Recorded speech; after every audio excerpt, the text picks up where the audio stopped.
Mitosis चल रहा था, शायद एनाफेज हो गया था।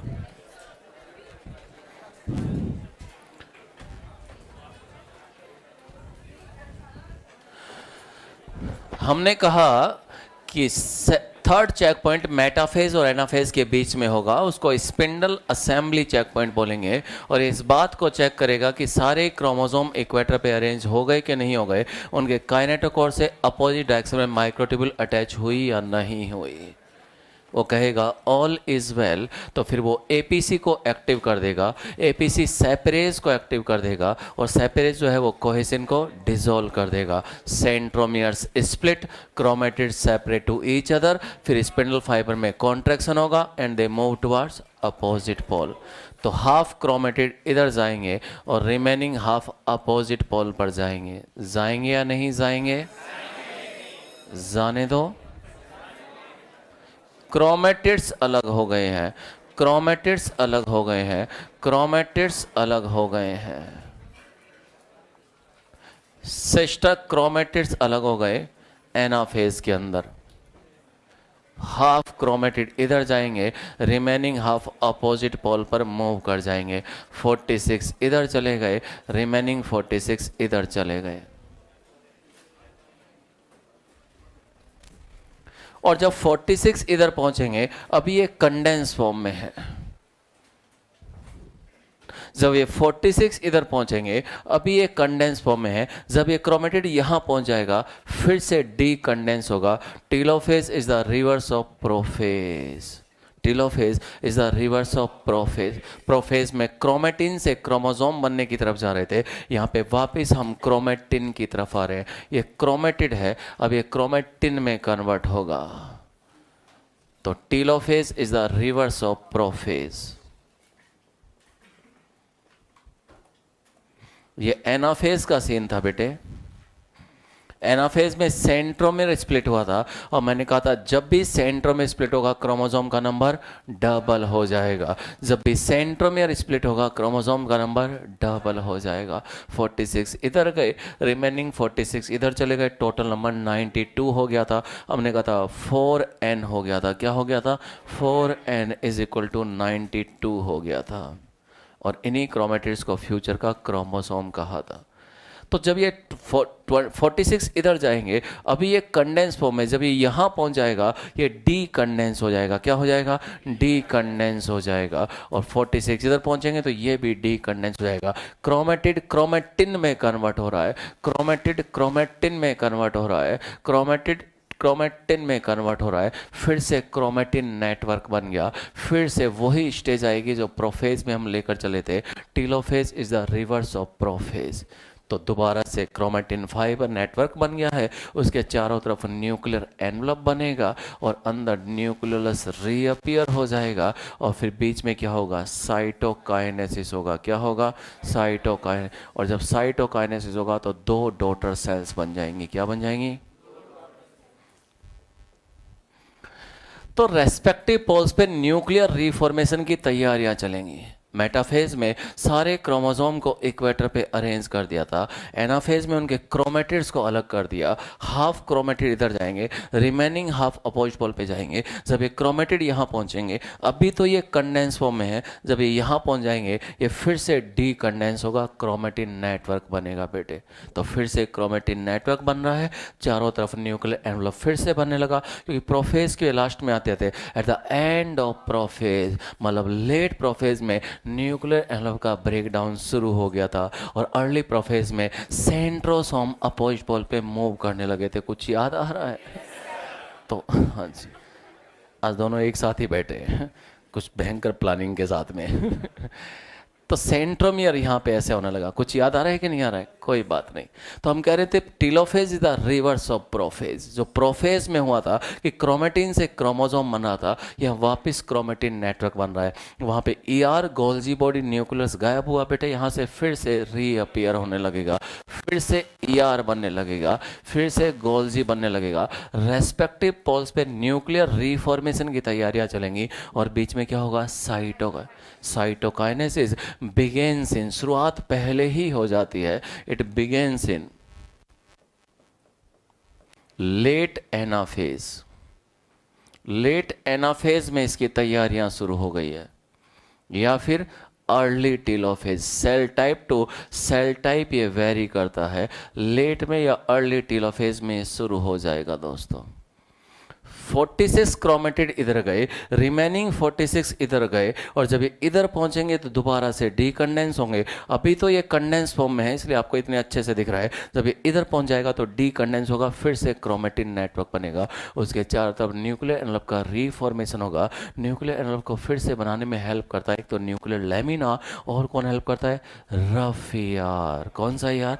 रफ ईआर हेल्प करता है, क्योंकि outer membrane is continuous with rough ER. तो आर ई आर, ये नीट का क्वेश्चन है, AIPMT का क्वेश्चन है। अभी तो आंसर देना बड़ा आसान लग रहा है, लेकिन जब क्वेश्चन एग्जाम में आया था और ऑप्शन में गोल्जी भी दिया हो, स्मूथ ER भी दिया हो, SCR भी दिया हो, तो अक्कड़ बक्कड़ खेलने का अपना ही मजा हो जाता है दोस्तों।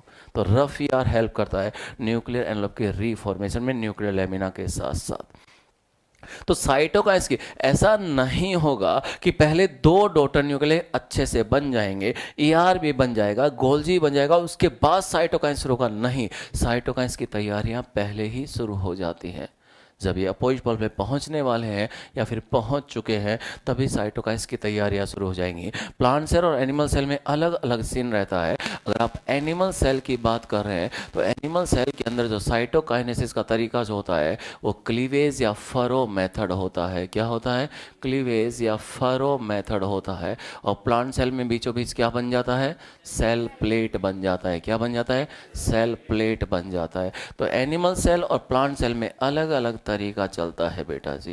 प्लांट सेल के अंदर सेल प्लेट बन जाता है, और सेल प्लेट बनते बनते बाद में क्या बन जाता है? सेल वॉल बन जाता है। तो cell wall is the cell plate is the precursor of cell wall. तो सेल प्लेट फॉर्मेशन चलता है। क्या चलता है? Cell formation. सेल प्लेट का फॉर्मेशन कैसे होते हैं, इन मेथड को आगे डिस्कस करेंगे। या एनाफेज पे हमने खत्म किया था, आगे कहानी आ रही है किसके ऊपर? टीलोफेज, और साथ साथ क्या चल रहा है? तो टीलोफेज रिवर्स ऑफ प्रोफेज है। लिखते जाइए, रिवर्स ऑफ प्रोफेज है।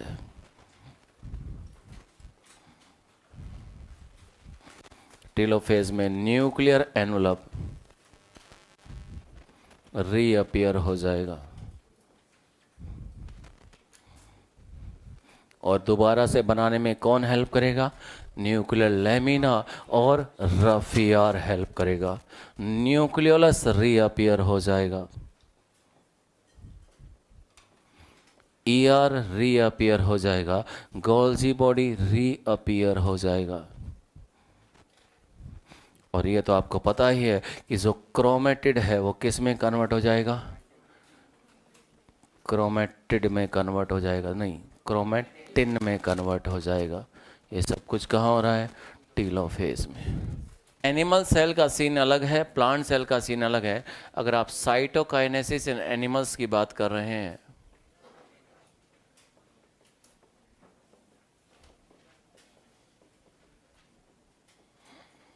तो फरो मेथड चलता है। ये सेल है,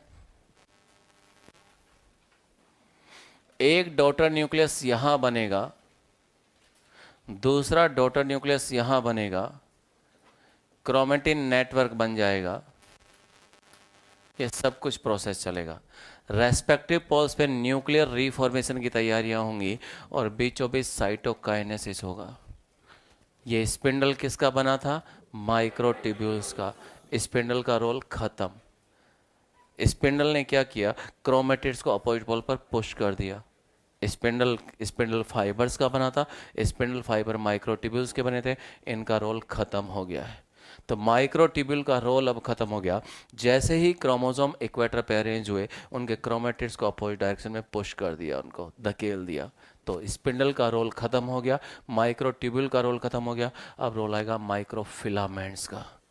ये एनिमल सेल है, सपोज ये छत है, ये फर्श है, ये चारों दीवारें, सब कुछ सेल मेम्ब्रेन है। यहाँ सेल वॉल नहीं है बेटे, ये पूरा सेल मेम्ब्रेन ही तो है। तो just below the cell membrane यानी अंदर की तरफ एक रिंग बन जाता है अंदर की तरफ, और ये जो पूरे पेरीफेरी पे रिंग बनता है, ये रिंग कौन बनाता है? माइक्रोफिलामेंट्स बनाते हैं। ये किसका बना था? माइक्रोट्यूब्यूल्स का। ये रिंग कौन बनाएगा? माइक्रोफिलामेंट्स। इसको आप एनिमल सेल समझ लीजिए। पूरी पेरीफेरी पे एक रिंग बन जाएगा माइक्रोफिलामेंट पर, इक्वेटर पर। ये जो इक्वेटर वाला पार्ट है यहाँ पे इस तरह का ये रिंग बन जाएगा। ये माइक्रोफिलामेंट्स का पेरिफेरल रिंग बन गया है, ये माइक्रोफिलामेंट्स का कॉन्ट्रैक्टाइल रिंग बन गया है। आप इसे क्रिकेट का बॉल समझ लीजिए बेटा, बुम बुम बुमरा। मैंने इसको यहाँ से बीच में से पकड़ रखा है, सिलाई वाला एरिया, सीम वाला एरिया। ये अपर हाफ होगा, आपको सामने का हिस्सा दिख रहा है, और ये पूरा इस तरह से बॉल बना हुआ है। इमेजिन कर पा रहे हैं? और तो आप लोग अच्छा ही कर लेते हैं, पता है मुझे। थोड़ा रियल वर्ल्ड में भी रहा करो कम वक्त तो हाफ क्रोमेटेड इधर और रिमेनिंग हाफ इधर जाएंगे। सपने ही देखते रहते हैं, स्टेथो इसको वाइट एप्रॉन मम्मा के हमने पहना दिया, और मम्मा डॉक्टर की मम्मा है, अच्छा बात है। इनके लिए आप मेहनत करते उठ के, ये भी एक अच्छी बात है ना। अब रियल वर्ल्ड में सोने के बाद में उठने पे रियल वर्ल्ड में आ जाया करो, यही था ना सब कुछ। हाँ, तो हम ये कह रहे थे कम वक्त हाफ क्रोमेटिड इधर आएंगे, रिमेनिंग हाफ इधर जाएंगे। एक न्यूक्लियस यहाँ पे बनेगा, एक न्यूक्लियस यहाँ पे बनेगा। ये सेल मेम्ब्रेन है एनिमल सेल में। तो सेल मेम्ब्रेन के अंदर की तरफ एक रिंग बन जाएगा पूरी पेरीफेरी पे, और ये रिंग कौन बनाएगा? माइक्रोफिलामेंट। माइक्रोफिलामेंट कौन सी प्रोटीन के बने होते हैं? एक्टिन। और एक्टिन को स्लाइड कौन करता है? Myosin slide. और जब एक्टिन को मायोसिन स्लाइड करेगा तो इस तरह से कॉन्ट्रैक्शन होगा। वो थैली आती है ना रस्सियों वाली, स्ट्रिंग्स वाली, जिसमें हम चांदी के सिक्के भर के रखते हैं। सोने वाले तो अपन रख नहीं पाते क्योंकि अडानी है नहीं अपन लोग। तो उसको जैसे स्ट्रिंग खींचते हैं वो इकट्ठी हो जाती है, वो एकदम सेम सीन चलेगा। मतलब गुब्बारे को आपने बाहर से पकड़ा और पेरीफेरी टू सेंटर इस तरह से दबा दिया, और इस तरह से दबा दिया तो वो दो हिस्सों में डिवाइड हो जाएगा। जानते हो नहीं जानते हो? इस तरह से एक फरो बन जाएगा। क्या बन जाएगा? फरो। तो periphery to centre, periphery to centre, इस तरह से। और इनवर्ड पुश होता गया, फिर ये दोनों मेम्ब्रेन आके मिल जाएगी, एक सेल ये बन जाएगी और एक सेल ये बन जाएगी। तो ये जो मेथड चल रहा है ये फरो मेथड है। क्या है? Furrow method. किस में चल रहा है? एनिमल सेल में चल रहा है। तो ये जो रिंग बना है बेटे, ये रिंग इसको बोलते हैं कॉन्ट्रैक्टाइल रिंग। क्या है ये? या फिर पेरीफेरल रिंग बन गया है। क्या बन गया है? पेरीफेरल रिंग बन गया है। पूरी पेरीफेरी पे just below the cell membrane, यानी अंदर की तरफ रिंग बना, और ये रिंग एक्टिन के माइक्रोफिलामेंट से बना है। पेरीफेरल रिंग बन गया है बेटे। किसका बना है ये? एक्टिन के माइक्रोफिलामेंट्स का। और एक्टिन को कौन स्लाइड करता है? मायोसिन। तो एक्टिन और मायोसिन का रोल रहता है यहाँ पे। ये माइक्रोफिलामेंट। वो स्पिंडल किसका बना था? माइक्रोट्यूब्यूल्स का। और ये रिंग किसका बना है? माइक्रोफिलामेंट्स का। इस तरह से तो पेरीफेरी टू सेंटर आ रहा है, तो सेंट्रीपिटल है या सेंट्रीफ्यूगल है? सेंट्रीपिटल मेथड चलता है। क्या चलता है? Centripetal method. यहाँ पे आप लिखेंगे सेंट्रीपिटल मेथड। कुछ नोट करना चाह रहे हैं आप लोग? नोट कीजिए।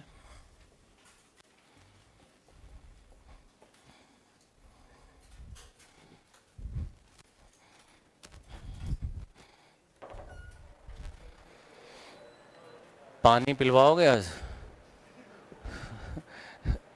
चाय पिलो आराम से, फिर एक एक दो गिलास हमें भी भेज दो।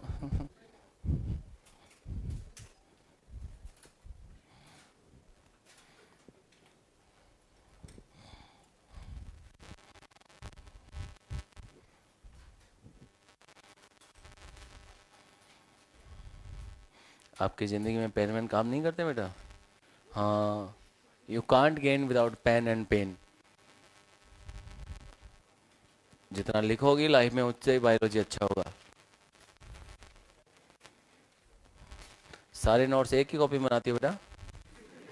इसी में ज्योग्राफी, इसी में हिस्ट्री, बाकी पन्ने बच जाएंगे उसमें एमबीबीएस कर लेना। ये भगवान, बच्चा ना ऐसा इको फ्रेंडली है। बोले पेपर बर्बाद करूंगी तो फॉरेस्ट कट हो जाएगा। बात तो सही है।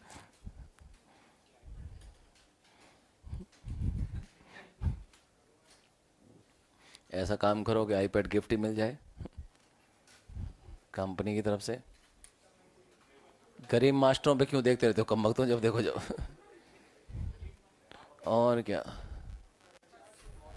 बुरी नजर वाले तेरे मुंह पे एनसीईआरटी। नोट करो इसे जल्दी से। ये तो भाई आईफोन है, तो कंपनी का गिफ्ट है, आपको कैसे दे सकते हैं? लेवल है एमजी एक्टर वाला, कम वक्त तो।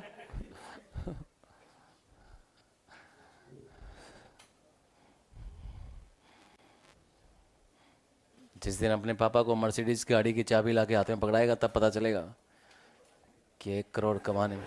हाँ, अलवा है, अलवा है, तभी 140 करोड़ में सारे 140 करोड़पति हैं।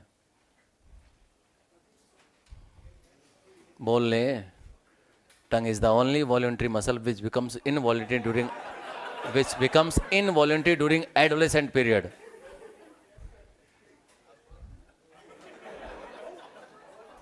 बोल।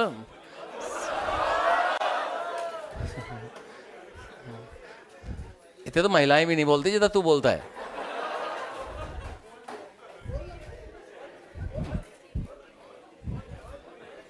बस बेटे, चलें आगे। तो प्लांट सेल ये एनिमल सेल है, इसमें फरो मेथड चला है। पेरीफेरी टू सेंटर, यहाँ पे माइक्रोफिलामेंट्स का रोल आ गया। किसका आ गया? माइक्रोफिलामेंट्स का रोल आ गया है। एनिमल सेल के अंदर ये सीन, प्लांट सेल में सेंटर टू पेरीफेरी चलेगा। यहाँ क्या चल रहा है? पेरीफेरी। क्या लिखा है इसके नीचे? Centripetal method. लिखा या नहीं लिखा? दिख नहीं रहा, अब लिख रहे हैं। Centripetal method. क्या लिखा है? Centripetal method. केंद्र अपसारी। तो इंग्लिश में नहीं आता तो हिंदी में लिख लो, कम वक्त दो। प्लांट सेल का सीन अलग है। ये प्लांट सेल है,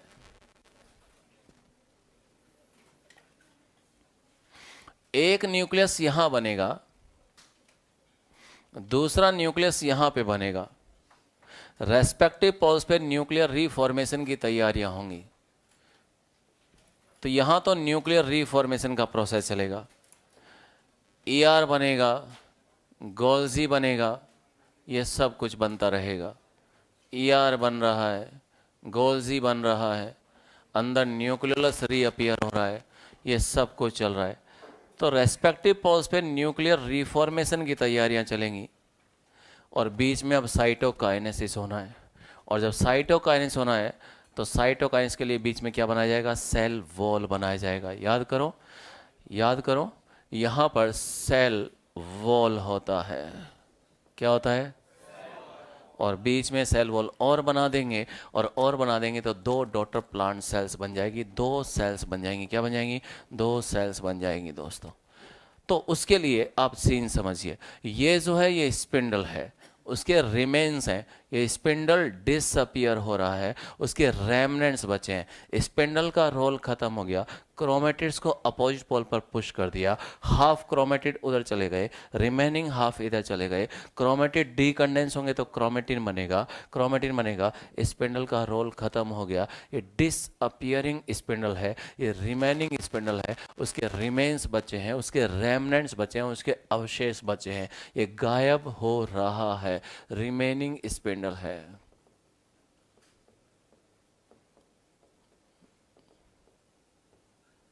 स्पिंडल बना होता है स्पिंडल फाइबर्स का।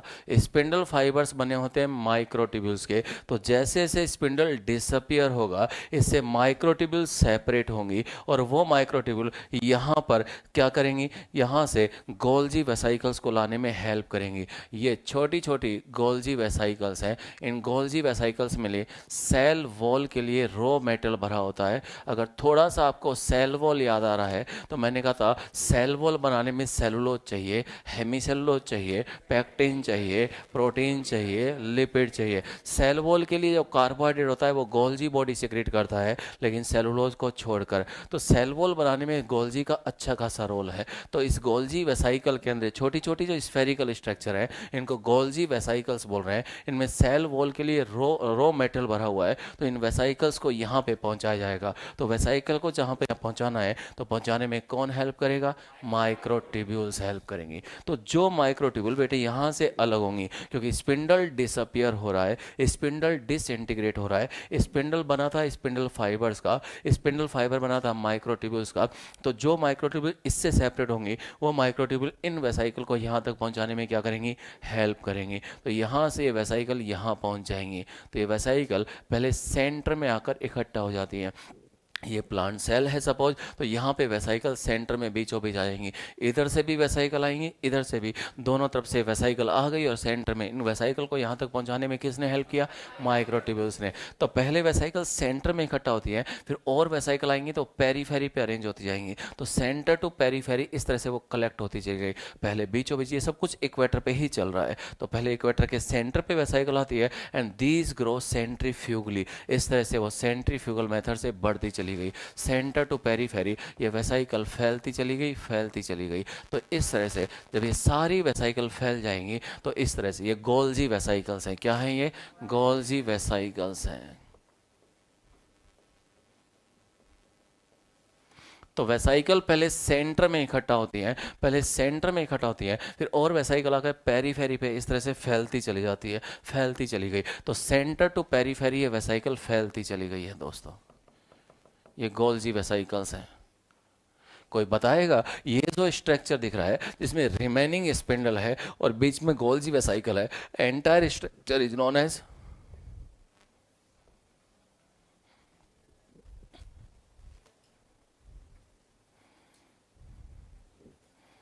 क्या हुआ साहब? ये फ्रैगमोप्लास्ट, क्या बोलते हैं उसे? फ्रैगमोप्लास्ट बोलते हैं। क्या बोलते हैं? फ्रैगमोप्लास्ट बोलते हैं। शाबाश बेटे। फ्रैगमोप्लास्ट, डिसअपियरिंग स्पिंडल और साथ में गोल्जी वेसाइकल, इसको आप लोग फ्रैगमोप्लास्ट बोलते हैं। तो पहले गोल्जी वेसाइकल सेंटर में आती हैं और फिर वो पेरीफेरी पे अरेंज होती जाती हैं, फैलती चली गई, और जब ये फैलती चली गई तो ये सारी वेसाइकल फैल जाती है, और जब ये सारी फैल जाती हैं तो ये वेसाइकल आपस में जुड़ने भी लगती हैं, क्योंकि वेसाइकल मेम्ब्रेनस स्ट्रक्चर तो है, तो ये वेसाइकल आपस में फ्यूज़ होने लगती हैं, ये वेसाइकल्स आपस में फ्यूज़ होंगी, ये वेसाइकल्स आपस में फ्यूज़ होंगी, ये वेसाइकल्स आपस में फ्यूज़ होंगी, और वेसाइकल फ्यूज होकर क्या बना देंगी? सेल प्लेट बना देंगी। क्या बना देंगी? तो वेसाइकल्स के फ्यूजन से प्लेट बन जाएगी, लेकिन बेटे ये प्लेट कंटिन्यूटी में नहीं बनता है। जब ये वेसाइकल्स फ्यूज होती हैं तो बीच बीच में गैप्स रह जाते हैं। क्या रहते हैं? बीच बीच में गैप्स रहते हैं, ताकि फ्यूचर में एक सेल ये बनेगा, एक सेल ये बनेगा, और दोनों सेल्स के बीच में यहाँ पे क्या हो जाएगा? कनेक्शंस हो जाएंगे इन गैप्स के थ्रू। उन कनेक्शंस को क्या बोलेंगे? प्लाज्मोडेस्माटा। क्या बोलेंगे उनको? तो गैप्स यहाँ पे रह गए, ये प्लेट बन गई। अब इस प्लेट के अंदर कैल्शियम पैक्टेट डिपॉजिट हो जाता है। क्या डिपॉजिट होता है?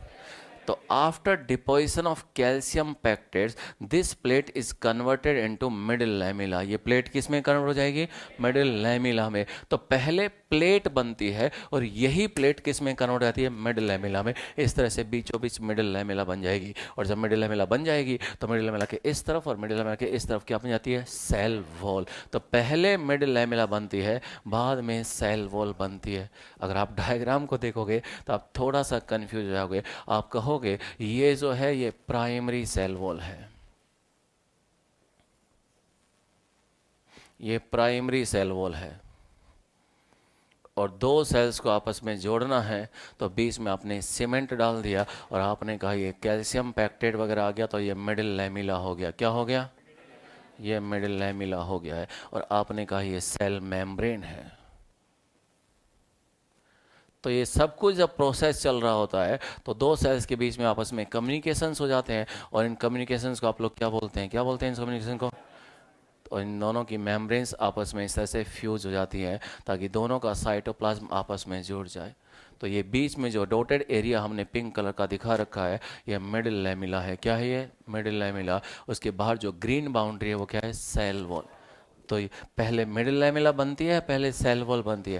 पहले मिडिल लैमिला। अगर पहले सेल वॉल बन गई तो मिडिल लैमिला के लिए मटेरियल बाहर कैसे आएगा? सेल वॉल को क्रॉस करके। तो ये सब कुछ कब बनता है? साइटोकाइनेसिस के समय होता है। ये सब कुछ कब बनता है? साइटोकाइनेसिस के समय होता है। इस तरह से बीचों बीच ये सारी स्ट्रक्चर बन जाएगी। इस डायग्राम को अगर ऐसा घुमा देंगे तो यही वाला डायग्राम हो जाएगा। तो पहले प्लेट बनती है और वही प्लेट मिडिल लैमिला में कन्वर्ट हो जाती है। तो cell plate is the precursor of cell plate is the precursor of cell wall. Cell plate is the precursor of cell wall. तो पहले प्लेट बनती है और वही प्लेट मिडिल लैमिला में कन्वर्ट हो जाती है, और फिर मिडिल लैमिला के दोनों तरफ क्या बनती है? सेल वॉल बनती है। ये जो हमने ग्रीन कलर से दिखा रखा है ये क्या है? ये ग्रीन कलर से जो दिखा रखा है ये ग्रीन कलर से ये क्या है? सेल वॉल है। क्या है ये? सेल वॉल है दोस्तों।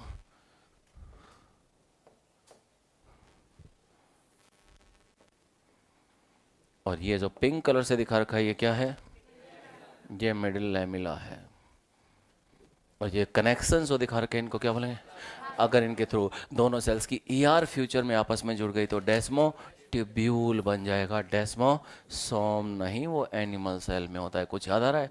तो ये सब कुछ कब होता है, साइटोकाइनेसिस। तो ये जो तरीका चल रहा है कि सेंटर टू पेरीफेरी, तो इसको सेंट्रीफ्यूगल मेथड कहेंगे। क्या कहेंगे इसे? कुछ नोट करना चाहेंगे आप लोग? अगर साइटोकाइनेसिस नहीं हुआ तो दो न्यूक्लियाई बन जाएंगे, फिर न्यूक्लियर डिवीजन हो गया, फिर न्यूक्लियर डिवीजन हो गया, रिपीटेड कैरियोकाइनेसिस हो गया तो मल्टी न्यूक्लिएट कंडीशन, और उसे क्या बोलेंगे, सेंसाइसियम। कोई एग्जांपल बताओ? Liquid endosperm of coconut. कुछ याद आ रहा है? तो एक डिप्लॉयड सेल है बेटे, और इसमें मियोसिस हुआ, और मियोसिस दो स्टेप्स में होता है, मियोसिस 1 और मियोसिस 2।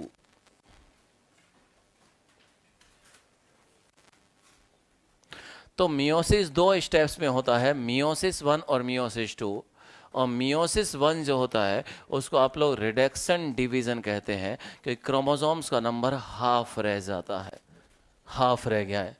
अब जो मियोसिस 2 जो होगा उसे आप इक्वेशनल डिवीजन कहेंगे, क्योंकि डॉटर सेल्स के पास में उतने ही क्रोमोसोम होते हैं जितने पेरेंट सेल के पास में होते हैं। इन दोनों डॉटर सेल के लिए ये पेरेंट सेल है, इन दोनों डॉटर सेल के लिए वो पेरेंट सेल है। तो इस तरह से एक डिप्लॉयड सेल में जब मियोसिस 1 कंप्लीट होता है तो कितनी हैप्लॉयड सेल बनती हैं? 2 हैप्लॉयड सेल बनती है, क्योंकि मियोसिस 1 के कंप्लीट होने पे 2 ही बनती है। और आ गया स्वाद तो कम वक्त क्वेश्चन तो सुना करो यार, तुम बस जवाब देने को बैठे रहते हैं। ऐसे मास्टर के सामने जवाब देना अच्छी बात नहीं है, कम वक्त। तो मियोसिस 1 के कंप्लीट होने पे 2 हैप्लॉइड सेल बनेगी, और फाइनली जब मियोसिस हो जाएगा तो 4 हैप्लॉइड सेल बन जाएंगी। और ये चारों haploid cell equal in size भी हो सकती हैं, अनइक्वल इन साइज भी हो सकती हैं। ये इक्वल इन साइज आपको कहाँ देखने को मिलेंगी? बोलो। स्पर्मेटोजेनेसिस के समय। कुछ याद आ रहा है?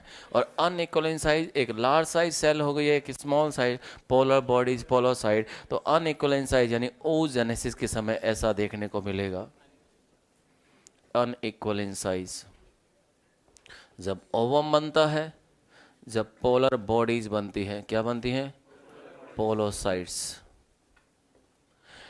तो मियोसिस 2 स्टेप में होगा, मियोसिस 1 और मियोसिस 2। डिवीजन कोई भी हो, 1 हो या 2 हो, सेल को तैयारी करनी होगी। तो पहले ये सेल तैयारी करेगा, तैयारी में पहले G1 आएगा, उसके बाद में S फेज आएगा, उसके बाद में G2 आएगा। और इस तैयारी को आप लोग इंटरफेज बोलते हो। क्या बोलते हो? उसके बाद सेल में कैरियोकाइनेसिस होगा, पहले प्रोफेज आएगा, फिर मेटाफेज आएगा। सॉरी, पहले प्रोफेज फर्स्ट चलेगा। क्या चलेगा? फर्स्ट चलेगा। तो पहले प्रोफेज फर्स्ट आएगा, फिर मेटाफेज फर्स्ट आएगा, फिर एनाफेज फर्स्ट आएगा, फिर टीलोफेज फर्स्ट आएगा, और साथ साथ साइटोकाइनेसिस होगा तो 2 सेल्स बन जाएंगी। अब ये जो सेल्स बनी है इनमें फिर से मियोसिस 2 होगा तो G1 आएगा और G2 आएगा, लेकिन एस फेज नहीं होगा। तो ये जो इंटरफेज होती है इसको आप लोग इंटरकाइनेसिस कहते हैं। मियोसिस 1 और मियोसिस 2 के बीच में जो इंटरफेज है उसे इंटरकाइनेसिस कहेंगे। यहाँ पे एस फेज नहीं है। और उसके बाद में प्रोफेज सेकंड आएगा, मेटाफेज सेकंड आएगा, एनाफेज सेकंड आएगा, टीलोफेज सेकंड आएगा, और साथ साथ साइटोकाइनेसिस होगा। तो 4 हैप्लॉइड सेल इस तरह से बन जाएंगी। तो मियोसिस 1 हो या मियोसिस 2, सेल को तैयारी तो करनी होगी, और तैयारी की फेज को इंटरफेज बोल दिया। क्या बोल दिया? इंटरफेज बोल दिया। और यहाँ तैयारी की फेज को इंटरकाइनेसिस बोल दिया, क्योंकि यहाँ पर डीएनए रेप्लिकेशन नहीं होगा। पूरे मियोसिस में, मियोसिस तो यहाँ खत्म हुआ है ना, पूरे मियोसिस में डीएनए रेप्लिकेशन केवल एक बार होता है, और वो हो चुका है। फिर से डीएनए रेप्लिकेशन नहीं होगा, वरना क्रोमोसोम्स का नंबर हाफ कैसे होगा? तो यहाँ पर एस फेज एब्सेंट है। और अगर एनिमल सेल है और एस फेज एब्सेंट है तो फिर सेंट्रियोल का डुप्लीकेशन कहाँ पे होगा? G2 में होगा। कहीं आप सोचो, इसके पास में एक सेंट्रियोल पेयर था, और जैसे ही एस फेज आई 2 सेंट्रियोल पेयर हो गए। फिर जैसे ही 2 डॉटर सेल बनी, एक सेंट्रियोल पेयर यहाँ चला गया, एक यहाँ चला गया, फिर एस फेज तो आई नहीं, तो इसकी कॉपी होगी नहीं, तो एक एक चला जाएगा। नहीं नहीं, ऐसा नहीं होता है। सेंट्रियोल हमेशा पेयर में ही रहता है, तो सेंट्रियोल का डुप्लीकेशन कहाँ पे हो जाएगा? Z2 में हो जाएगा। कहाँ पे हो जाएगा? Z2 के अंदर। अगर S फेज एब्सेंट है तो सेंट्रियोल का डुप्लीकेशन Z2 में होता है। कहाँ होता है?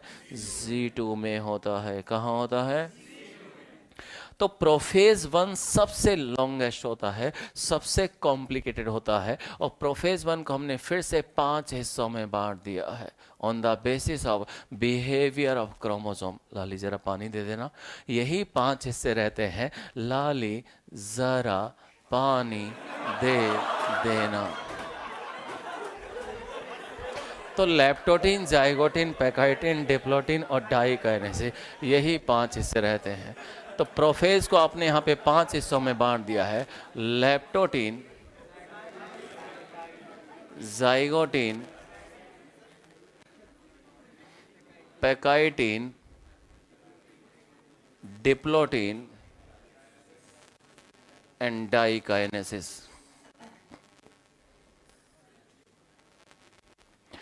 तो on the basis of behaviour of chromosome prophase को 5 हिस्सों में बांट दिया। लैप्टोटीन अर्ली प्रोफेज होगा, डाइकाइनेसिस लेट प्रोफेज होगा। अर्ली प्रोफेज में हमें पता है क्रोमेटिन को अपन लोग कॉम्पैक्ट और कंडेंस करते हैं। लेट प्रोफेज में अपन को पता है न्यूक्लियर एनवलप को गायब करते हैं, ER गोल्जी बॉडी को गायब कर देते हैं, न्यूक्लियस को गायब कर देते हैं। तो बीच में जो मिड प्रोफेज होगा, इसमें पहले हम क्रोमोसोम को पास पास लाएंगे, उनमें क्रॉसिंग ओवर करवाएंगे और उनको अलग करेंगे। यहाँ सिनेप्सिस होगा, यहाँ पे क्रॉसिंग ओवर होगा, यहाँ पे क्याज़मेटा अपीयर होंगे। कुछ याद आ रहा है? क्योंकि जब ये नॉन सिस्टर क्रोमेटिड अलग होने लगते हैं तो अभी भी कुछ पॉइंट्स पर अटैच्ड है। This X shaped structures are known as chiasmata. एक को बोलते हैं क्याज़मा, खाने में मिलेगा राजमा, ठीक रहेगा हाजमा। और एक से ज़्यादा को बोलते हैं क्याज़मेटा, एक से ज़्यादा को क्या बोलते हैं? क्याज़मेटा बोलते हैं। तो यहाँ पे आप लिखेंगे on the basis of behaviour of chromosome या क्रोमोसोमल बिहेवियर। कुछ नोट करना चाहेंगे आप लोग?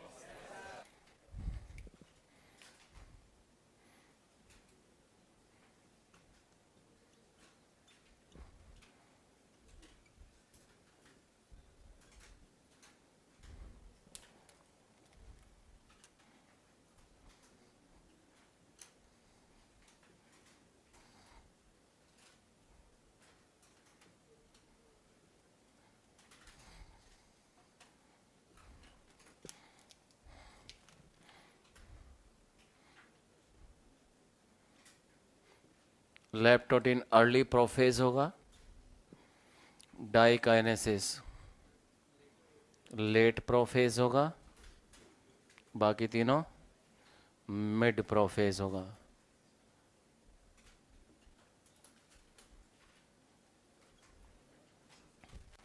यहाँ पे क्रोमोसोम्स को पास पास लाएंगे, सिनेप्सिस होगा। पास इसलिए लाएंगे ताकि यहाँ पर इनके बीच में जीन एक्सचेंज हो जाए, क्रॉसिंग ओवर, उसके बाद वो अलग होने लगेंगे। लेकिन अभी भी जिस पॉइंट पर अटैच्ड हैं, क्याज़मेटा और the result of crossing over. What is synapsis? Pairing between homologous chromosomes. वो क्रोमोसोम जिन पर सिमिलर जीन्स हैं वो लेंथ वाइज पैरेलली आकर अरेंज हो जाएंगे। And chiasmata are the result of crossing over, जो क्रॉसिंग ओवर के बाद बनते हैं। यहाँ क्या लिखा? On the basis of chromosomal behaviour. On the basis of chromosomal behaviour लिखा एनसीईआरटी ने बेटू। On the basis of chromosomal behaviour, leptotene, zygotene, pachytene, diplotene, diakinesis. तो प्रोफेज फर्स्ट सबसे लॉन्गेस्ट होता है, सबसे कॉम्प्लिकेटेड होता है बेटे।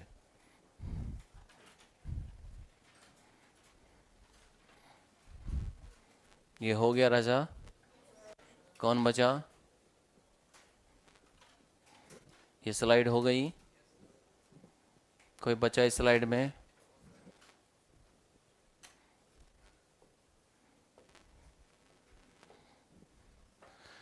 तो एक डिप्लॉयड सेल है, उसने डिवीज़न की तैयारी शुरू की। पहले Z1 आया, फिर S आया, फिर Z2 आया। ये इंटरफेस होगा और तैयारी तो तैयारी की तरह ही होगा दोस्तों। G1 और S के बीच में फर्स्ट चेक पॉइंट आएगा और G2 और M फेज के बीच में सेकंड चेक पॉइंट आएगा।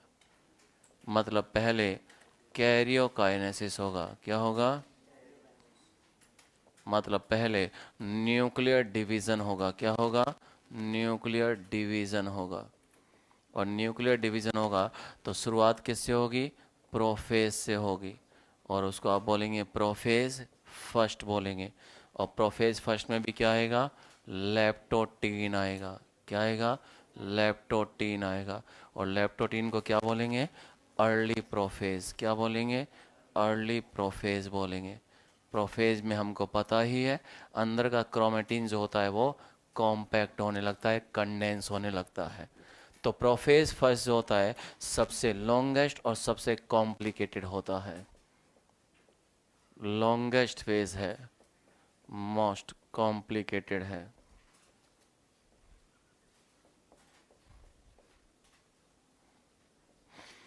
तो प्रोफेज में सबसे पहले क्या आया? लेप्टोटीन आया। और लेप्टोटीन अर्ली प्रोफेज, और अर्ली प्रोफेज में हमको पता ही है ये सेल दिखा रखा है दोस्तों। और सेल के अंदर क्या होगा? न्यूक्लियस। तो न्यूक्लियस रखेंगे हम। न्यूक्लियस को कहाँ पे गायब करेंगे? डाई काइनेसिस में।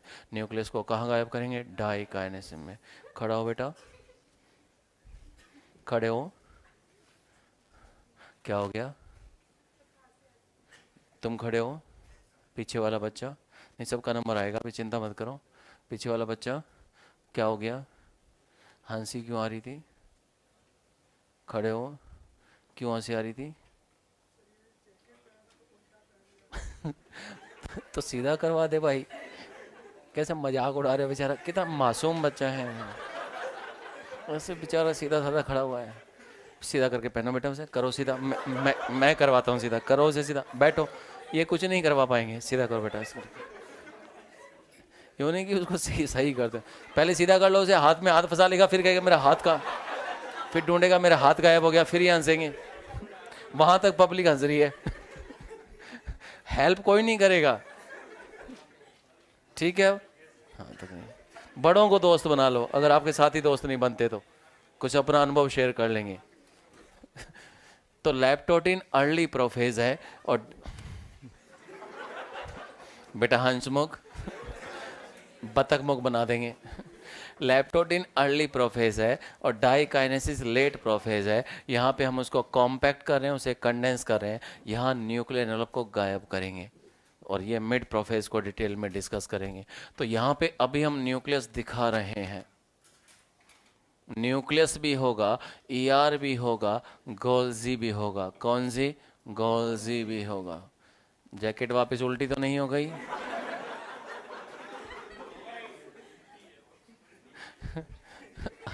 तुम टेंशन मत लो, अब ये तो नालायक बच्चे। अच्छा ये क्या है ये बताओ मुझे बस। ये क्या है? न्यूक्लियर या फाइब्रस लैमिना है। क्या है? न्यूक्लियर या फाइब्रस लैमिना है। याद करो मैंने कहा था न्यूक्लियस पर 2 यूनिट मेम्ब्रेन होती है। Outer membrane is continuous with rough ER and inner membrane is supported by nuclear और फाइब्रस लैमिना। कुछ याद आ रहा है?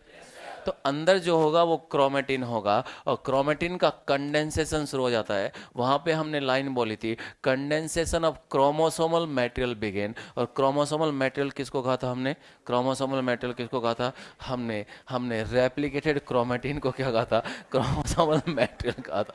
पन्ने पलटने लग गई तुरंत। तो क्रोमोसोमल मटेरियल किसको कहा था? रेप्लिकेटेड क्रोमेटिन को। और रेप्लिकेशन कब हुआ था बेटे? एस फेज में हुआ था।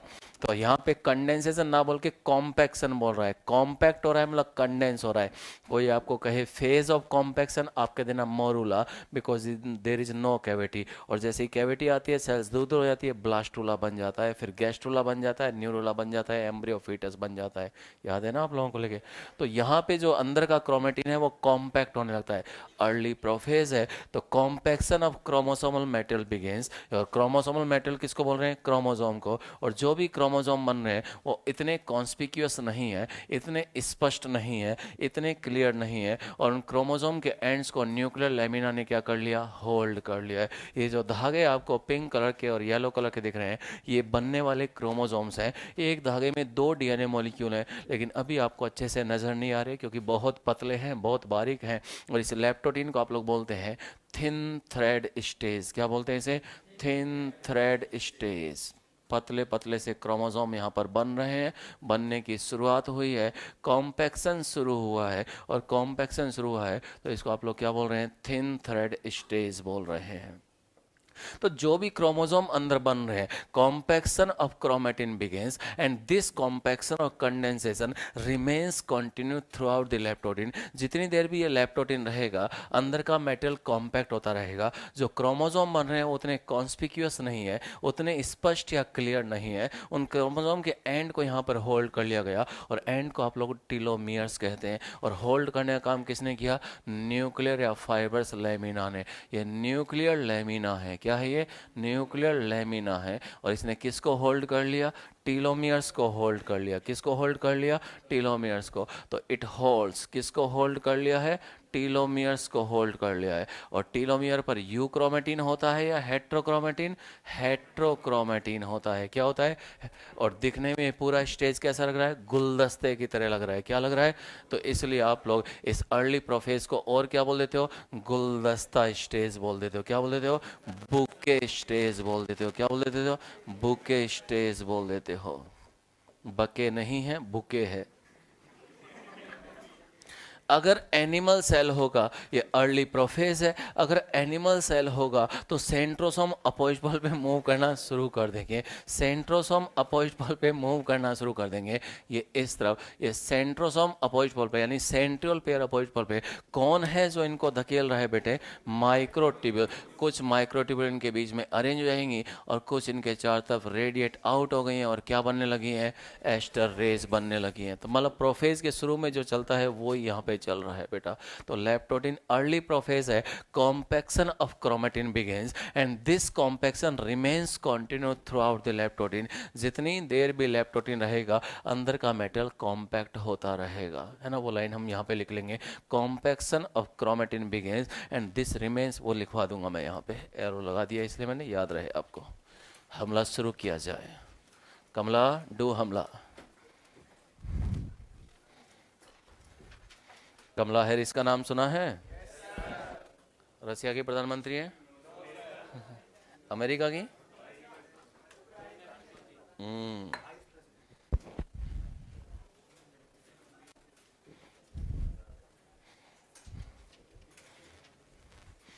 ठीक चल रहा है सब कुछ? समझ में आ रहा है बिटिया रानी? यस।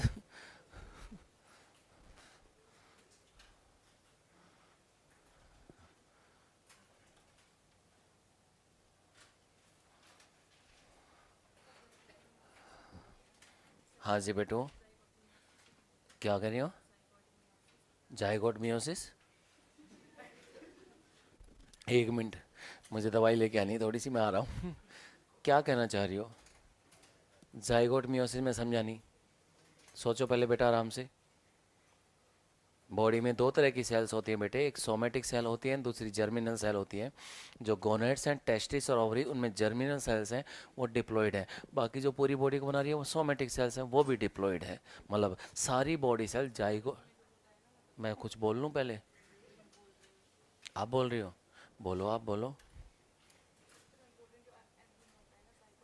एंथर में होता है? पता नहीं मेरे को, एल्गी खाता ही नहीं मैं एल्गी।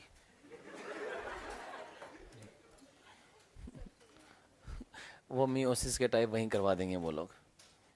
मैं नॉर्मल मैकेनिज्म पढ़ा दूँ, मैं नॉर्मल मैकेनिज्म पढ़ा दूँ। जाइगोटिक मियोसिस मैं समझ गया, डिप्लॉयड स्टेज, हैप्लॉयड स्टेज, 3 तरह के मियोसिस की बात कर रही हो आप। वो अपन अभी नहीं पढ़ रहे, अपन केवल मियोसिस की मैकेनिज्म पढ़ रहे हैं। एल्गी हो गया, एल्गी हो गया, अरे प्लांट डाइवर्सिटी हो गया क्या? एक तो प्लांट मॉर्फोलॉजी हुआ है या एनाटॉमी हुआ है? एनाटॉमी हुआ है। और दूसरा जगदीप सर ने एलओए हो गया है। और तीसरा है सेल बायोलॉजी। बस इतना ही?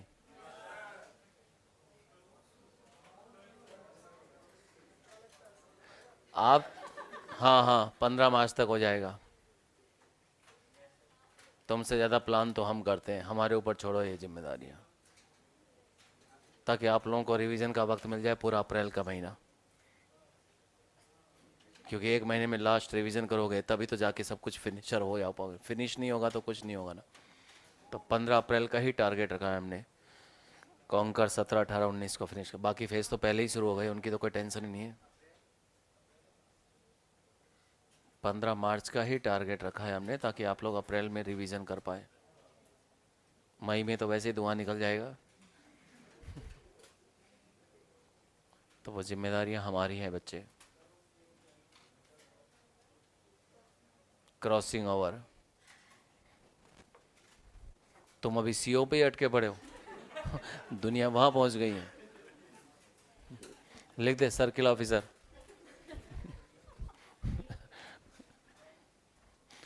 क्या जैकेट सीधा है?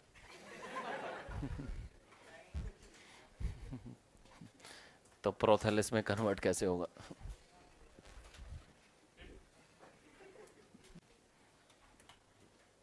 चलो आगे लिखो इसके नीचे। ये नोट कर लिया सारा? जब कर लो तो बता देना, फिर लाइन लिखानी है मुझे।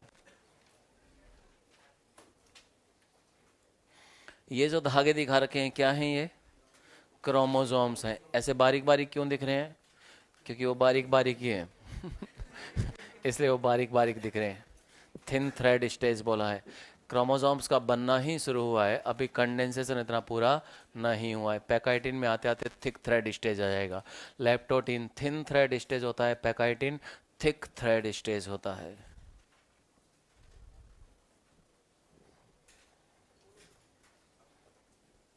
बोलूं बेटू? लिखिएगा। Compaction of chromatin begins, compaction of chromatin begins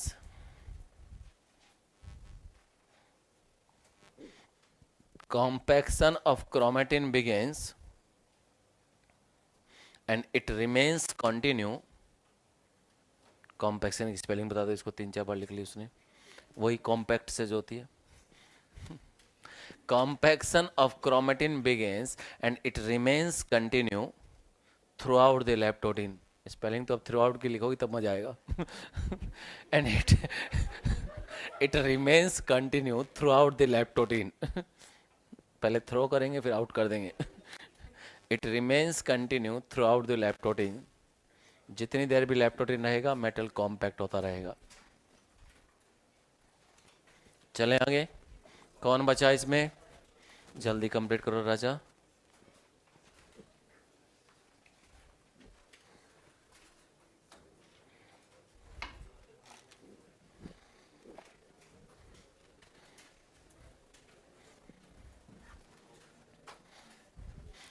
chromosomes का बनना शुरू हो गया है, और जो क्रोमोसोम बन रहे हैं वो अभी थिन थ्रेड स्टेज में है। और क्रोमोसोम जो बन रहे हैं तो नेक्स्ट स्टेज जो होगा जाइगोटिन, इनमें इन क्रोमोसोम की पेयरिंग होगी, लेकिन उन्हीं क्रोमोसोम की पेयरिंग होंगी जिन पर सिमिलर जीन्स हैं। तो नेक्स्ट स्टेज होता है जाइगोटिन, यानी मिड प्रोफेज की शुरुआत हो गई है। जाइगोटिन।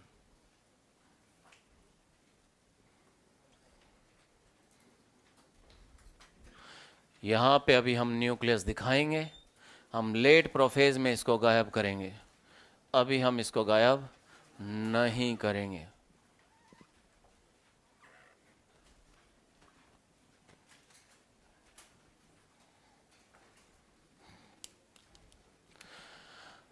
ER भी है, गोल्जी भी है, सभी मौजूद हैं यहाँ पे अभी लेट प्रोफेज में, यानी डाई काइनेज में इन सबको गायब कर देंगे हम लोग। अंदर न्यूक्लियस भी है, वो तो हमें पता ही है कंसेप्ट क्या पढ़ना था। तो जाइगोटिन में होमोलोगस क्रोमोसोम का पेयरिंग होगा। वो क्रोमोसोम जिन पर सिमिलर जीन्स हैं वो लेंथवाइज पैरेलली आकर अरेंज हो गए, और पेयरिंग के प्रोसेस को सिनेप्सिस कहेंगे।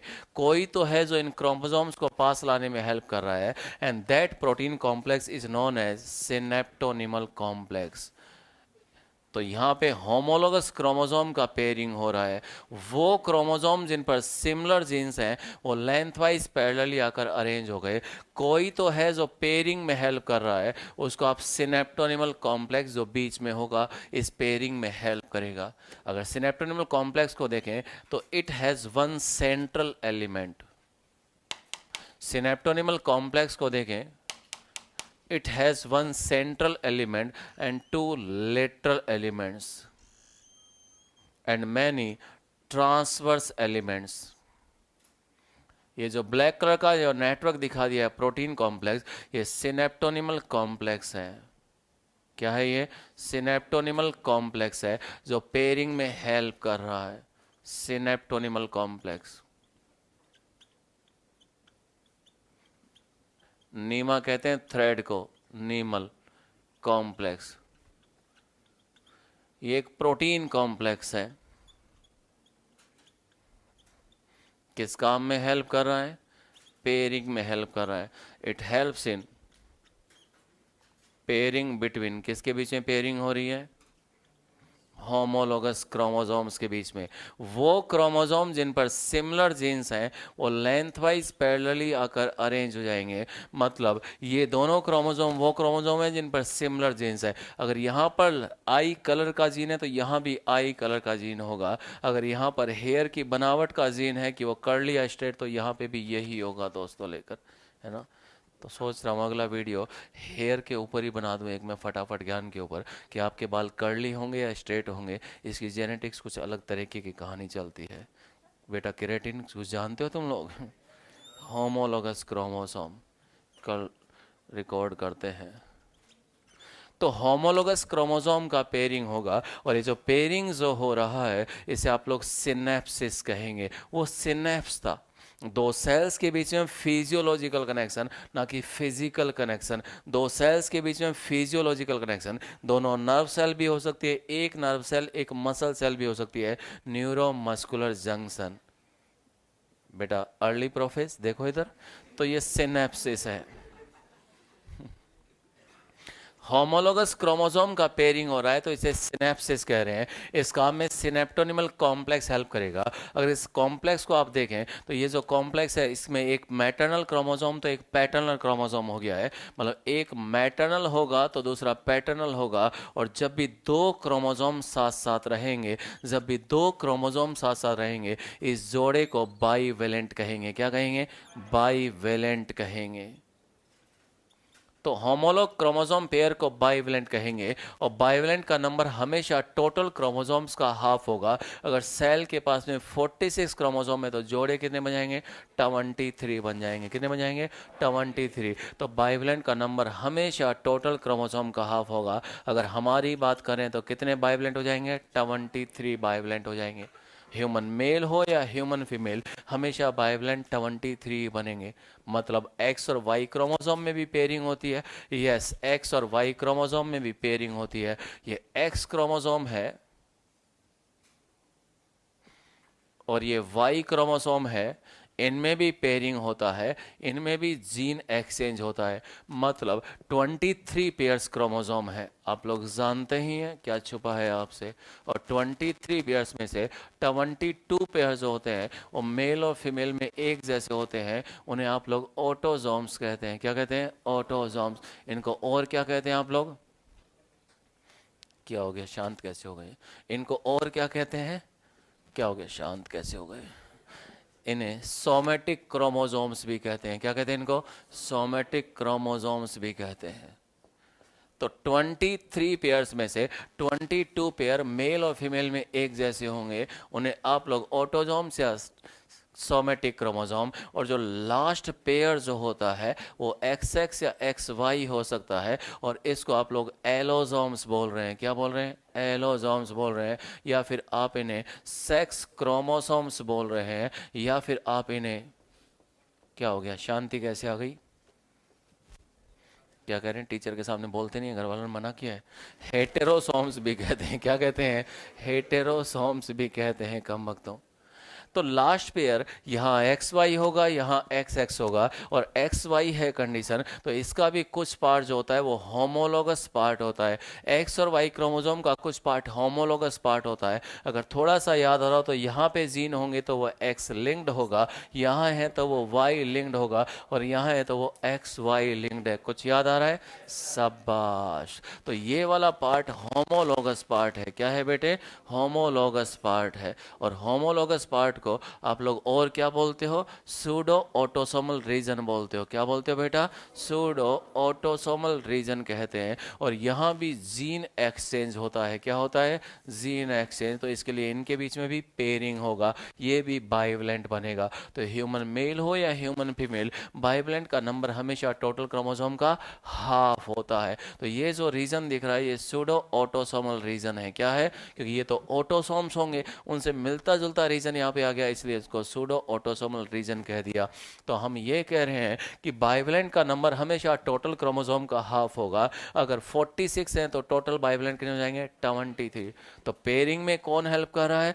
कौन हेल्प कर रहा है? Synaptonemal complex. अगर आप इस बाइवलेंट को गौर से देखें, in a bivalent each chromosome has two chromatid, each chromosome has two chromatid. एटोपी तो जाइगोटिन।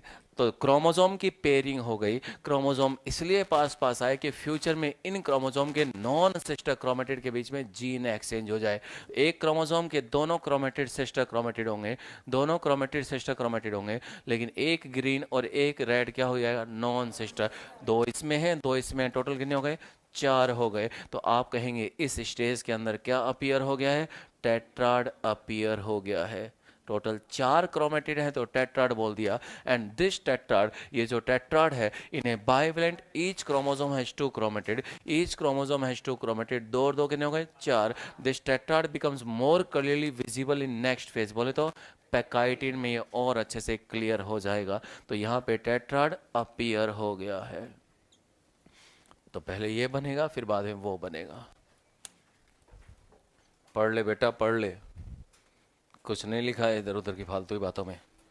1000 बार का है अपने सपनों के पीछे इतना भागो कि तुमसे मिलना लोगों का, तुम्हारा ऑटोग्राफ लेना लोगों का, तुम्हारे चेहरे की झलक पाना लोगों का। दीवाना बनाओ दुनिया को अपना, कुछ नहीं बना दूसरों के दीवाने बनने में। इतनी जल्दी फ्रीक्वेंसी सामने वाले से मैच कैसे हो जाती तुम्हारी? यहाँ तो फ्रीक्वेंसी मैच नहीं होती। ऐसे कोई से सलाह अपना लेवल है, ऐसे कैसे कोई ऐरा गहरा तो कह रहा फटाक से आके कि उसके सामने सब कुछ बोलना शुरू कर दिया यार। अच्छा ये और अच्छा वो, जितनी बातें घर के सामने नहीं बोल पाते घर वालों के सामने, उसके सामने शुरू हो जाएंगे। अच्छा, लास्ट में जवाब मिलेगा हाँ भैया ठीक कह रहे हो तुम। कम वक्त तो पढ़ लो बेटा, पढ़ लो। अब तो नवंबर भी शुरू हो गया राजा।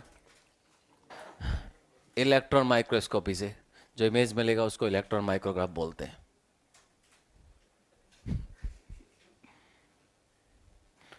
नहीं नहीं, गुस्सा नहीं, गुस्सा नहीं, मासूम बच्चे हैं बेटा। आप गुस्सा करोगे तो सोचो पूरी क्लास की क्या हालत हो जाएगी।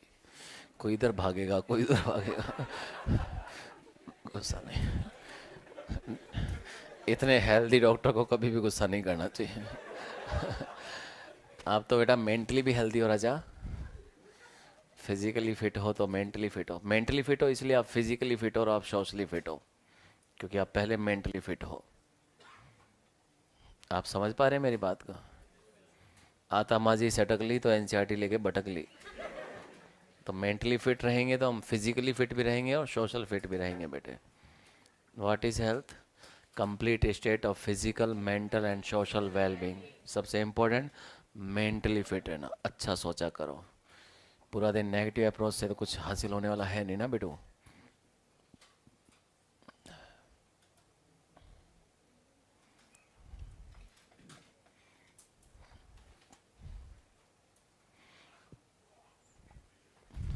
लटका दो गोल गोल घूम के आ जाएगा ऊपर से। जैकेट सीधी है क्या? चश्मा कहाँ है बेटा आपका? दूर का चश्मा है? अरे राजा कैसे बेटू? दिखाओ, इधर दिखाओ और तोड़ूं इसको। अरे दिखाओ, कोई देखो चश्मे वाला बच्चे को मिल जाए तो ढूंढेंगे, मिल जाएगा, यहीं होगा। तो स्क्रू के साथ में कुचड़नी क्यों कर रही थी बेटा? खा रही होगी उसको, तो लूज हुआ, ध्यान नहीं दिया बेटा उसको। अब कैसे दिखेगा वो? माइक्रो टेक्निक से देखना पड़ेगा। वो इसके पास में इलेक्ट्रॉन माइक्रोस्कोप है ब्लू बेबी के पास में। किसी के पास में एक्स्ट्रा स्क्रू है? अरे चश्मे का पूछ रहा हूँ, कम वक्त मेरे लिए लेके आ रहे मास्टर का कस के आते बड़े शरारती बच्चे हैं कसम से। अच्छा, ये एरो लगाने से पहले भी सोचना पड़ता है कि कितने कितने डिस्टेंस पे लगाऊं गजब यार। चलो आगे। हाँ बेटा बोलो राजा। Electron microscope this stage graph. हाँ, जब आप इलेक्ट्रॉन माइक्रोस्कोपी से इमेज देख रहे हैं तो क्या देखने को मिलेगा आपको? तो माइक्रोग्राफ, माइक्रोस्कोप से जो इमेज मिलेगा उसी को तो माइक्रोग्राफ कहेंगे ना। अच्छा नहीं समझे? हड्डी का एक्सरे इमेज करवाया तो आप जो व्हाइट ब्लैक ब्लैक सी फिल्म लेके घूमते रहते हो, आप उसको बोलते हो मेरा एक्सरे है। क्या वो आपका एक्सरे है?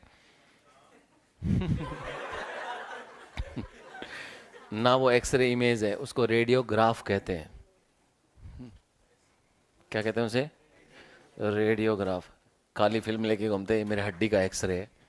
एक्सरे नहीं है, एक्सरे इमेज है। नहीं, एक्सरे इमेज तो ऐसी आएगी ना, एक्स शेप्ड वो रेडियोग्राफ है। क्या है वो?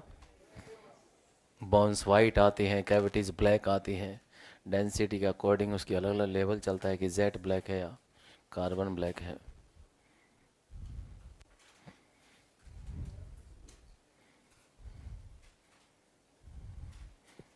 आपके ब्रेन का एक्सरे करेंगे तो बिल्कुल ब्लैक आएगा, बिल्कुल एकदम गोबर।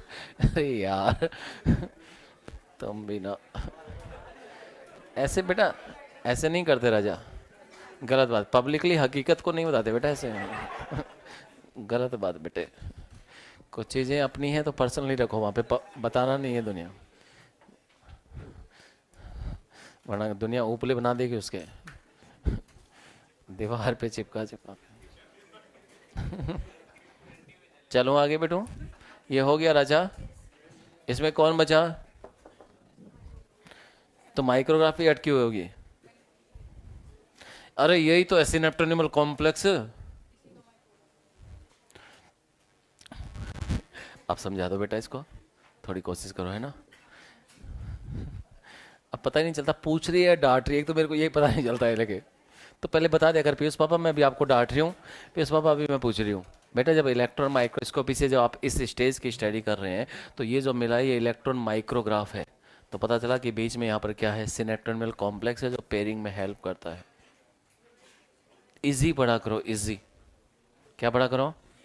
इजी। इजी नहीं है तो सर्फ एक्सेल भी ला सकते हो, दोनों में से कोई एक पढ़ लीजिए टाइट ठीक है, मिटाऊं?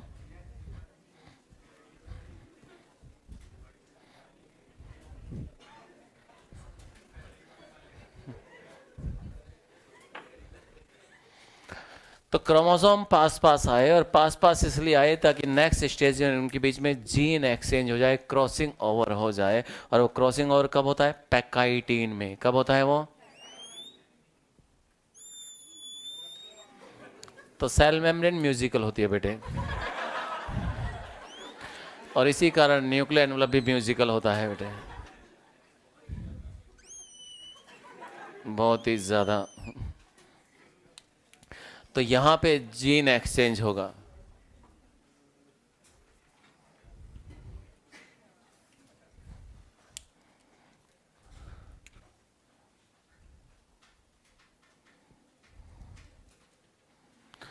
जो सिनेप्टोनिमल कॉम्प्लेक्स बीच में बना था, इलेक्ट्रॉन माइक्रोस्कोप जब हमने जब इलेक्ट्रॉन माइक्रोग्राफ लिया तो हमें पता चला कि बीच में यहाँ पर सिनेप्टोनिमल कॉम्प्लेक्स मौजूद है। कॉम्प्लेक्स कब बना था? कॉम्प्लेक्स कब बना था? जाइगोटिन में। और पैकाइटिन में भी कॉम्प्लेक्स बना रहेगा, पैकाइटिन में भी कॉम्प्लेक्स बना रहेगा, क्योंकि कॉम्प्लेक्स जब तक है तब तक ये क्रोमोसोम साथ साथ रहेंगे। ये बैकग्राउंड में ले जा रहे हैं इसको, हम धुंधला धुंधला कर रहे हैं।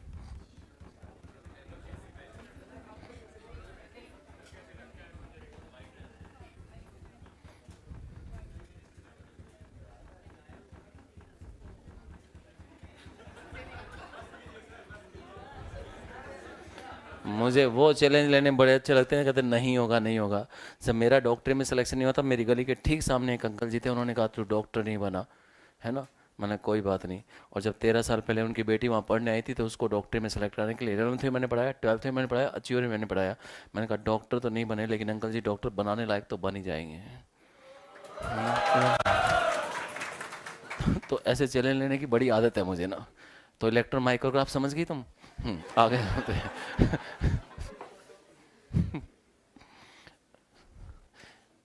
औलाद ऐसी चैलेंजिंग ही रहनी चाहिए घर में, बाप भी मेहनत करता रहेगा। तो क्रोमोसोम पास पास आए, इन क्रोमोसोम के दोनों क्रोमेटिड सिस्टर क्रोमेटिड या सिस्टर क्रोमेटिड क्रॉसिंग ओवर किसके बीच में होगा? नॉन सिस्टर क्रोमेटिड्स के बीच। ये पीछे हमने सिनेप्टोनिमल कॉम्प्लेक्स दिखा रखा है।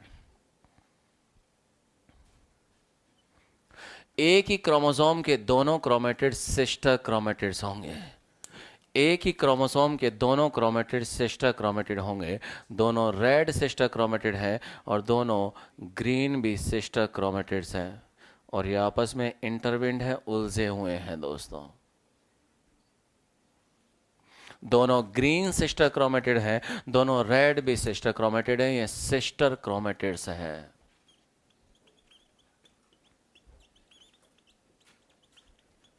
कौन सी स्टेज है ये?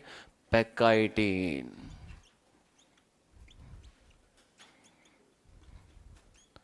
तो जाइगोटिन में होमोलोगस क्रोमोसोम की पेयरिंग हुई। वो क्रोमोसोम जिन पर सिमिलर जीन्स है वो लेंथ वाइज पैरेलली आकर अरेंज हो जाएंगे, और जब भी दो क्रोमोसोम साथ साथ रहेंगे उस जोड़े को, उस पेयर को बाइवेलेंट कहेंगे, और बाइवेलेंट का नंबर हमेशा टोटल क्रोमोसोम का हाफ होगा। और इस पेयरिंग या सिनेप्सिन में सिनेप्टोनिमल कॉम्प्लेक्स हेल्प करता है। कॉम्प्लेक्स बना था जाइगोटिन में, और पैकाइटिन में भी कॉम्प्लेक्स रहेगा। पैकाइटिन में भी कॉम्प्लेक्स रहेगा। तो पैकाइटिन में अब क्या हो रहा है? नॉन सिस्टर क्रोमेटिड, ये जो क्रोमोसोम है इनके नॉन सिस्टर क्रोमेटिड के बीच में क्या होगा? जीन एक्सचेंज होगा, क्रॉसिंग ओवर। और जो एंजाइम कॉम्प्लेक्स इस काम में हेल्प करेगा उसे आप लोग क्या बोलेंगे? उसे आप बोलेंगे रिकॉम्बिनेज। क्या बोलेंगे? रिकॉम्बिनेज। और ये रिकॉम्बिनेशन नोड्यूल्स बन गई हैं, तो ये रिकॉम्बिनेज है। तो रिकॉम्बिनेज एंजाइम कॉम्प्लेक्स है जो क्रॉसिंग ओवर में हेल्प कर रहा है। मतलब दोनों रेड जो है वो सिस्टर क्रोमेटिड है, दोनों ग्रीन भी सिस्टर क्रोमेटिड है, लेकिन एक रेड और एक ग्रीन ये दोनों क्या होंगे? नॉन सिस्टर क्रोमेटिड्स होंगे। सिस्टर सिस्टर, बहुत बढ़िया। सिस्टर सिस्टर नॉन सिस्टर, कम वक्तों। Non sister chromatids of homologous chromosomes. मतलब आप ये सोचो, एक सेल के न्यूक्लियस में 46 डीएनए मॉलिक्यूल्स हैं और वो डबल हो गए एस फेज में, लेकिन दोनों साथ साथ जुड़े हुए हैं। तो एक क्रोमोसोम उन 45 में से 45 में से अपने पार्टनर को कैसे पहचानता होगा कि उन 45 में से वो कौन सा क्रोमोसोम है जिस पर वही जीन्स मौजूद हैं जो मेरे पास मौजूद हैं। मतलब नॉन होमोलोगस क्रोमोसोम की पेयरिंग नहीं होती है। सोचो मॉलिक्यूलर लेवल पे वो सिग्नल्स कैसे मिलते होंगे कि वो अपने ही पार्टनर को रिकॉग्नाइज कर उसके साथ में पेयरिंग कर लेता है। तो पेयरिंग जो हो रही है उसे सिनेप्सिस कह रहे हैं। उसमें सिनेप्टोनिमल कॉम्प्लेक्स हेल्प करता है, वो कॉम्प्लेक्स यहाँ पर मौजूद रहता है।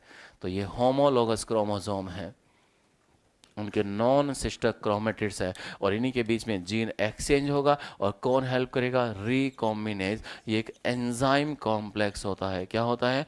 Enzyme complex. नीट का क्वेश्चन है, अगर आपको याद आ रहा हो तो इस स्टेज के ऊपर। एंजाइम कॉम्प्लेक्स इतना याद होता तो यहाँ थोड़ी होते कम वक्त। तो it helps in crossing over between, किसके बीच में होगा? Non sister chromatids of homologous chromosome.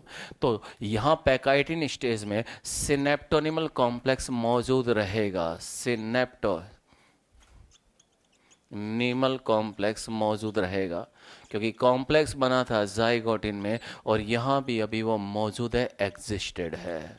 यहाँ पैकाइटिन को बोलते हैं थिक थ्रेड स्टेज। क्या बोलेंगे इसे? Thick thread stage. लेप्टोटिन को क्या बोला था? Thin thread stage. और इसको क्या बोलेंगे? Thick thread stage. हमने कहा था जो टेट्राड है वो अपीयर कहाँ पे हुआ था? जाइगोटिन में। और इस पैकाइटिन के अंदर वो टेट्राड और क्लियरली दिखाई देगा। Tetrad becomes more clearly visible. कुछ नोट करना चाहेंगे आप लोग? कह रहा है नो सर। घंटी बज गई क्या? जा रहा हूँ जा रहा हूँ।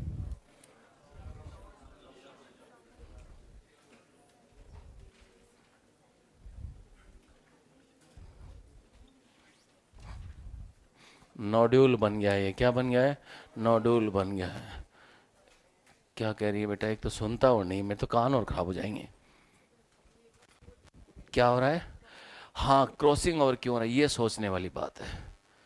ये सोच के बताऊंगा, थोड़ा देखूंगा है ना, गूगल पे थोड़ा सा सर्च करके कल बताता हूँ, आज पढ़ के आता हूँ। ठीक है बेटा।